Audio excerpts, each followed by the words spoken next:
네, 여러분, 이번 2013학년도 인문사회계열 논술문제 첫 번째 논술문제에 대한 기출문제에 대한 간단한 설명을 하도록 하겠습니다. 지문은 이미 공개된 자료를 통해서 충분히 숙지하셨으리라고 생각을 하고요. 그 지문에 대한 아주 세부적인 설명은 이번 설명에서는 하지 않고 바로 지문에 대한 요약과 그 지문이 설문 내용과 어떤 관련이 있는지, 그리고 바람직한 답안의 바람직한 내용은 어떤 것들이 있는지, 꼭 예상 답안이다 또는 모범 답안이다 이렇게 얘기할 수는 없고요. 주어진 문제 지문과 설문 내용으로부터 답안에다가 학생들이 쓸 수 있는 제시 가능한 답안, 이렇게 이해하시면 되겠습니다. 자, 그러면 먼저 출제 의도부터 간단히 설명하도록 하겠습니다. 이번 저희가 출제했던 건국대학교 인문사회계열 논술문제 첫 번째 문제에서는 사람의 정체성의 형성과 변화를 키워드로 해서 출제된 문제가 되겠습니다. 사람의 정체성이 한번 형성되었다면 그 형성된 사람의 사회적 정체성은 어떻게 결정될 것인가, 어떻게 변화될 것인가가 하나의 중요한 키워드입니다. 사람의 정체성이 교육을 통해서 바뀔 수도 있고, 선천적인 어떤 이유에 있어서 바뀔 수도 있고, 후천적인 원인에 의해서 바뀔 수 있는데, 그것이 가장 대표적인 것이 이제 교육이고, 또는 대중매체고, 기타 다른 원인들에 있을 수 있다는 것이죠. 이런 이론이 하나가 있고, 또 하나는 사람의 정체성이라고 하는 것은 그렇게 외적인 요인이 아니라 자기의 주관, 가치관에 따라서 형성되거나 변화될 수 있는 문제이기 때문에 사람 외부의 외적인 조건이 아니라 내적인 조건, 사람의 개인의 문제, 어떻게 보면 주관적 판단, 내적인 문제에 원인이 있다라고 보는 그 확연히 다른 두 가지 주장을 담은 지문이 되겠습니다. 그래서 출제 의도는 학생들이 이 다소 복잡할 수 있는 이 심리적인 현상의 원인을 가의 지문과 나의 지문에서 바로 추출을 해서 그것을 설문조사에 투영을 한 다음에, 그 이론을 설문조사에 투영한 다음에 거기서 일정한 정보를 제대로 이끌어낼 수 있는지를 보는 겁니다. 즉, 주어진 두 개의 텍스트를 활용해서 설문조사라고 하는 우리 일상적인 사회생활에서의 사회 현상을 제대로 설명해 내느냐라고 하는 것이죠. 고정된 이론, 고정된 텍스트로부터 움직이는 사회 현상을 제대로 도출할 수 있는 이해 능력과 분석 능력을 가지고 있느냐, 그것을 알아보기 위해서 이 문제가 출제되었다, 이렇게 말씀드릴 수가 있습니다. 그래서 이 두 지문의 핵심 포인트는 두 가지입니다. 가 지문에서는 뭐냐면 정체성의 형성과 변화는 사회적 관계, 그리고 사회적 문화, 대인관계, 즉 개인의 외부의 그 원인이 있다라고 하는 것이 가 지문의 포인트고요. 나 지문의 포인트는 정체성의 형성과 지속이라고 하는 것은, 또는 변화라고 하는 것은 이런 외적인 사람을 둘러싼 외부에 있는 문제가 아니라 자기 가치관 혹은 자기의 개인적인 선호, 주관적 판단과 같은 자기 내적인 문제다, 이런 얘기죠. 그래서 가지문에서 말하고자 하는 것은 외적인 환경이 바뀌면 사람의 정체성도 바뀔 수 있는 것이고, 나지문에서는 사람의 정체성이라고 하는 것은 외적인 조건과는 관계가 없고 자기가 어떻게 자신의 주관과 가치관을 갖고 있느냐, 형성하느냐에 따라서 정체성이 바뀐다, 이런 얘기를 하고 싶은 거예요. 그 핵심 두 가지 포인트를 지문을 읽으면서 빨리 캐치를 했어야 되는 겁니다. 그 다음에 설문조사 결과하고 연결을 시켜야 된다는 것이죠. 자, 그럼 그 다음 슬라이드에서, 자, 그렇다면 지문의 요지와 포인트는 금방 얘기했던 것처럼 명확히 대별되는 두 가지 그 포인트가 서로 다른 포인트를 가지문과 나지문이 담아내고 있습니다. 자, 그러면 설문 분석 내용을 보면 설문조사 결과에서 가지문을 지지하는가, 나지문을 지지하는가, 혹은 다 지지하는가, 설문조사 결과가 가지문과 나지문의 두 가지 서로 다른 주장과 어떻게 연관되는가를 한번 찾아보는 거예요. 자, 그렇게 봤을 때 설문조사에서 응답자들이 본인을 A세대라고 생각했던 그 정체성의 변화 원인이 뭐냐? 그걸 찾아보면 되는 것이죠. 자, 그러면 본격적으로 설문조사 분석을 보면 사회운동을 한지, 그러니까 특정 사회운동이 어떤 사회운동이라고는 명시를 하지 않았고요. 사회운동을 한 지 2개월이 지난 후에 그리고 1년이 지난 후에 시간의 차이를 두고 설문조사를 했을 때 본인이 나를 A세대로서의 정체성을 어떻게 자각하고 있는가를 한번 물어봤어요. 물어봤는데 사회운동에 얼마나 적극적으로 참여했느냐, 소극적으로 참여했느냐 두 그룹으로 나눈 것이죠. 그래서 200명의 응답자들을 대상으로 해서 적극적으로 참여한 사람과 소극적으로 참여한 사람 두 그룹으로 나누어서 사회운동 이후 2개월, 이후 1년에 각각 본인이 A세대로서의 정체성을 어떻게 생각하고 있는지, 동질의식을 느끼는지를 물어봤는데 사회운동 2개월 뒤에 일단 사회운동 2개월 뒤에 사회운동에 참여한 사람과 적극적으로 참여한 사람과 소극적으로 참여한 사람 물어보니까 어떻게 나타났습니까? 적극적으로 참여한 사람과 소극적으로 참여한 사람 사이에 차이가 굉장히 크게 나타났다. 즉 본인을 A세대라고 자각하고 있는 사람과 그렇지 않은 사람의 격차가 사회운동의 참여의 적극성과 소극성에 따라서 격차가 크게 발생했다는 거고요.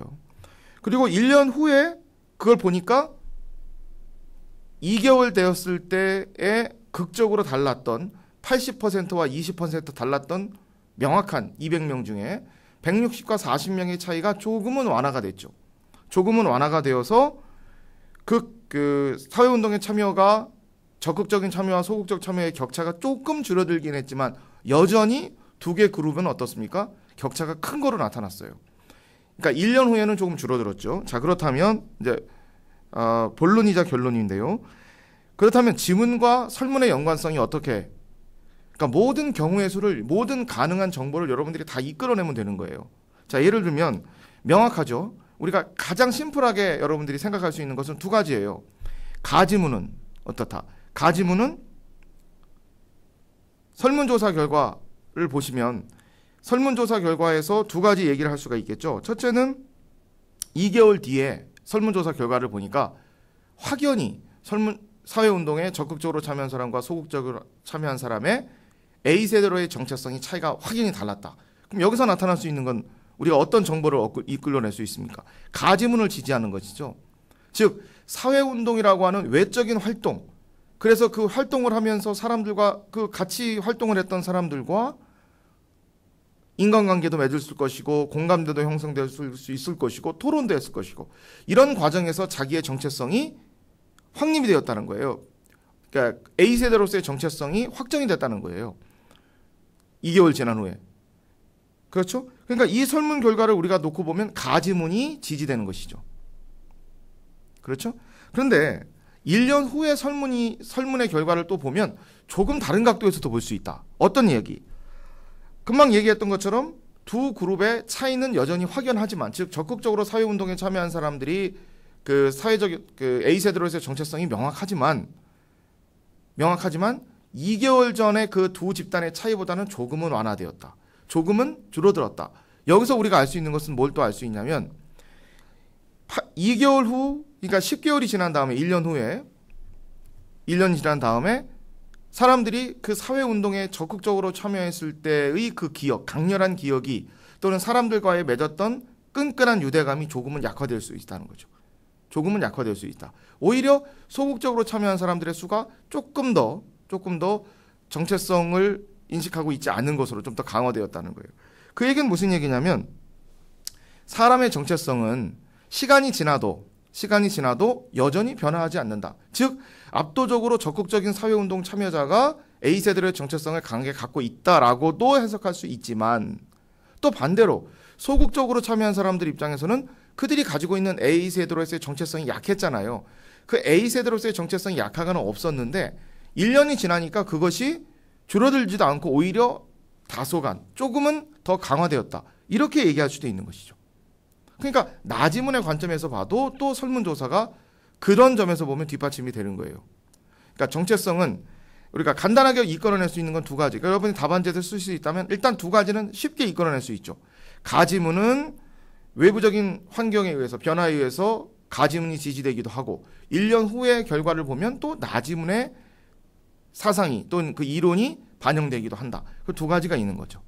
자, 그런데 이런 어떤 두 가지 정도만 과연 우리가 도출이 가능하냐, 정보가. 그 이상 셋째, 넷째, 다섯째도 있을 수 있다라고 하는 것이죠. 그걸 우리가 한번 좀 더 디테일하게 볼 필요가 있는 거예요. 여기서 어떤 것이냐면 적극적 참여자와 소극적 참여자의 인식 변화를 한번 보자는 거죠. 이미 앞에서 얘기했던 것처럼 그 정체성을 명확하게 가진 사람과 그렇지 못한 사람이 그 비율이 조금은 달라졌다. 그렇죠? 달라졌다라고 하는 것은 가지문을 통해서도 나지문을 통해서도 금방 얘기했던 것처럼 우리가 설명을 할 수가 있는 거예요. 그러니까 외적인 요건에 의해서도 변화되었다. 그리고 그 차가 여전히 크다. 이렇게 얘기할 수 있는 것이고, 그 다음에 그렇지 않고 나지문을 근거해서 봤을 때 여전히 A세대로서 정체성이 약했던 사람들은 변하지 않았다. 오히려 조금 늘어났다. 이렇게 설명을 할 수도 있고요. 그러니까 가지문과 나지문을 다 설명할 수도 있고, 혹은 조금 더 디테일하게 생각을 해보면 이렇게 설명할 수도 있었어요. 적극적 참여 그룹과 소극적 참여 그룹의 변화 폭이 조금 달라요. 예를 들어서 보세요. 굳이 전체 그 수에서 각각의 그 변화 수를 가만히 보시면 적극적 참여 그룹과 소극적 참여 그룹에서 소극적 참여 그룹의 인원수의 비중이 최초에 가지고 있었던 그 그룹 내에서의 비중이 조금 소극적 참여자의 비중이 조금 더 높습니다. 그 얘기를 우리가 놓고 본다면 가지문과 나지문을 동시에 설명할 수 있을 뿐만 아니라 그런 변화에, 그러니까 그 같은 그룹 내에서 적극적 참여 그룹과 소극적 참여 그룹 내에서의 비중이 조금 차이가 있었다는 걸 가지고 좀 더 디테일한 정보를 이끌어낼 수가 있는 거죠. 그러니까 가지문은 설문조사는 가지문을 지지한다. 설문조사는 나지문을 지지한다. 두 가지 간단 한 가지씩 쓰는 경우도 있을 수 있지만 두 가지를 다 써서 두 가지를 이런 측면에서는 가지문, 저런 측면에서는 나지문 이렇게 설명할 수도 있고, 또 답안지를 좀 더 디테일하게 쓴 학생들은 두 개 서로 다른 그룹 내에서의 전체에 차지하는 비중이 조금씩 변화의 폭이 달랐다. 또 이렇게 설명할 수도 있는 것이죠. 그러니까 단순히 눈에 보이는 것을 언뜻 받아가지고 논술 답안지를 쓰는 학생과 거기에서 보일 수 있는 가능한 한 경우의 수를 모두 담아서 주어진 설문 결과로부터 최대한 가와 나지문을 최대한 활용해서 정보를 이끌어내는, 그것을 답안으로 제시하는 이런 경우가 가능하다, 이런 얘기입니다. 자, 그럼 결론을 여러분들한테 좀 더 정리해서 설명을 하도록, 간단히 정리하도록 하겠습니다. 그러니까 우리가 가장 중요한 것은 이 문제가 나에게 요구한 것은 뭐냐, 그걸 우리가 잘 생각하셔야 돼요. 그러니까 문제가 명확하게 가와 나지문을 읽고 다지문을 설문조사 결과를 설명하라고 그랬잖아요. 그렇죠? 그 얘기는 무슨 얘기냐면 가와 나의 지문 안에서 담겨있는 정보만을 활용해서 다의 설문조사 결과를 설명하라는 얘기예요. 그 얘기는 두 지문 밖에 다른 상상을 하지 말라는 거죠. 여러분들이 가능한 다른 추론을 하지 말고 가와 나지문의 정보, 그 명확하게 달라지는 그 메시지만을 활용해서 설문조사 결과만을 가지고 얘기를 해야지. 그게 중요한 거예요. 첫 번째가 중요한 거죠. 그러니까 답안을 쓰다 보면 무조건 많이 써야 되겠다, 막 이런 생각 때문에 설문조사 결과에도 있지 않은 막 추론을 하는 경우가 있거든요. 그래서는 곤란하다. 이게 너무나 기본적인 거예요. 그러니까 문제가 나에게 요구한 것만 써라. 첫 번째가. 그 다음에 두 번째는 주어진 지문을 잘 읽으셔야 돼요. 그리고 명확하게 가지문과 나지문의 차이를 찾아내야 되는 거죠. 그 다음에 그거에 근거해서 설문조사 결과를 설명해내는 겁니다.